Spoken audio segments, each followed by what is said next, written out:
ರೈತರಿಗೆ ಎಲ್ಲದ್ರೊಳಗೂ ಮೋಸ ಆಗತ್ತೈತ್ರಿ. ಹೆಂಗಾಗೈತಂದ್ರೆ ಆಕಳಿಗೆ ಹಾಕ್ತೇವಲ್ಲ ಫೀಡ್ಸ್, ಸೊ ಅದ್ರೊಳಗೆ ಸತಕ್ಕೆ ಮಾಡಕತ್ತಾರ ಅಂದ್ರೆ ಫೀಡ್ಸ್ ಒಳಗೆ ಉಸುಕ್ ಮಿಕ್ಸ್ ಆಗಿ ಬರಾಕತ್ತದ. ಯಾಕಂದ್ರೆ ವೇಟ್ ಜಾಸ್ತಿ ಬರ್ಬೇಕಂತಂದು. ಸೊ ಅದು ಹೆಂಗೆ ಬರತ್ತದ ಅನ್ನೋದ್ರ ಬಗ್ಗೆ ನಿಂಗೆ ತೋರಿಸ ನೋಡ್ರಿ. ಈಗ ಸ್ವಲ್ಪ ಹೊತ್ತು ನೆನಾಕಿಟ್ಟ ಕಾರ ಈ ಟೈಪ್ ಎಲ್ಲ ಫುಲ್ ತೊಳೆದು ಈ ಟೈಪ್ ಅಳಗ್ಯಾಡ್ಸಿದ ಫುಲ್ ಅದು ಹಳ್ಳಿಗಳೆಲ್ಲ ತಳ್ದಾಗ ಕುಂತದ. ಅಂದ್ರೆ ಇಂಥದೆಲ್ಲ ನಾವು ಸೊ ಆಕಳ ಏನೇನು ಆಗ್ಬೋದು ಅಂದ್ರೆ ಇದ್ರಾಗ ಒಳಗಿರುವಂಥ ಕಲ್ಲು ಏನಾಗಬೇಕು. ಈಗ ನೋಡ್ರಿ ನಮ್ಮ ಅಣ್ಣಾರು ಏನು ಮಾಡ್ತಾರ ಅಂದ್ರೆ ತೊಳಿತಾರೆ. ಈಗ ಅದನ್ನ ಈಗ ನೋಡ್ರಿ ಅದು ತೊಳ್ಯಾಕತ್ತಾರ. ಅದ್ರ ಕಾಣಿಸ್ತಾವ ನೋಡ್ರಿ ಕಲ್ಲಿಗಿಲ್ಲೆಲ್ಲ ಫುಲ್ ಕಲ್ಲು. ಎಲ್ಲಿ ನೋಡ್ತೀರಿ ಅಲ್ಲಿ ಕಲ್ಲು ಆಗ್ಬಿಟ್ಟದ. ಅಂದ್ರೆ ವೇಟ್ ಬರ್ಬೇಕಂತಂದು ಏನು ಮಾಡ್ಯಾರಂದ್ರಿ. ಸೊ ಆಕಳ ಬಗ್ಗೆ ರೈತರ ಬಗ್ಗೆ ಯಾರು ಚಿಂತೆ ಮಾಡಂಗಿಲ್ಲ, ಬರೀ ರೈತರ ಕಡೆ ಎಲ್ಲ ತಗೊಂತಾರ. ಬಟ್ ಯಾವಾಗ ನೋಡಿದ್ರು ಲಾಸ್ ಒಳಗಿರೋ ಮಾತ್ರ ರೈತ ಆಗ್ಬಿಡ್ತಾನ. ತೋರಿಸ್ತೇವೆ ನೋಡ್ರಿ ಯಾವ ಮನಿ ಕಲ್ಲಾಗ್ಬಿಟ್ಟಂದ್ರೆ ಅದ್ರ ಚೊಕ್ ಉಸುಕ್ ನೋಡ್ರಿ ಫುಲ್ ಉಸುಕ್ ಆಗ್ಬಿಟ್ಟೈತಿ.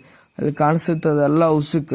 ನಾವೇನ್ ಮಾಡ್ಬಿಡ್ತೀವಿ ಅಂದ್ರೆ ಅದು ತಗೊಂಬರ್ತೀವಿ. ಅವ್ರ ಬಗ್ಗೆ ತಲೆ ಕಟ್ಸೋಂಗಿಲ್ಲ. ಹಾಲು ಸ್ವಲ್ಪ ಜಾಸ್ತಿ ಸಿಗ್ಬೇಕಂತಕಾರ ನಾವು ಎಲ್ಲಿ 700-150 ರೂಪಾಯಿ ಕಡಿಮೆ ತಂದ್ಗಳೇ ತೊಗೊಂಬಂದ್ಬಿಡ್ತೀವಿ. ತೊಗೊಂಬಂದು ಹಾಕ್ತೀವಿ ಆಕಳಿಗೆ.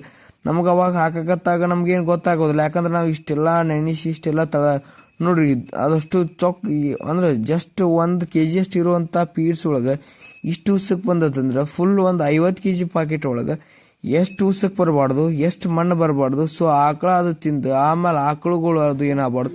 ಇದು ಒಣಗಿಂದ ನೋಡ್ರಿ ಒಣಗಿಸಿದ್ವಿ. ಅದು ಒಣಗಿಸಿಂದ ಆಗೈತಿ ಈ ಟೈಪ್ ಉಸಕ್. ಇದು ಉಸುಕ್ ತೊಗೊಂಡು ಮನಿ ಕಟ್ಟೋಣ. ನಾವು ತಂದಿದ್ದ ಆಕಳಿಗೆ ಫೀಡ್ಸ್ ಬಟ್ ಹಿಂಗಾಗಿದ್ರಿ. ನಾವು ತಂದಿದ್ದ ಬ್ರ್ಯಾಂಡ್ ನಂದಿರಿ ಬನಶ್ರೀ ಫೀಡ್ಸ್ ಈ ಬ್ರ್ಯಾಂಡ್ ನೋಡ್ರಿ. ಈ ಬ್ರ್ಯಾಂಡ್ ತಗೊಂಬಂದು ಹಾಕಿದ್ದೆ. ಇದಷ್ಟು ವಿಡಿಯೋ ಮಾಡಿದ್ದು ಇದ್ರ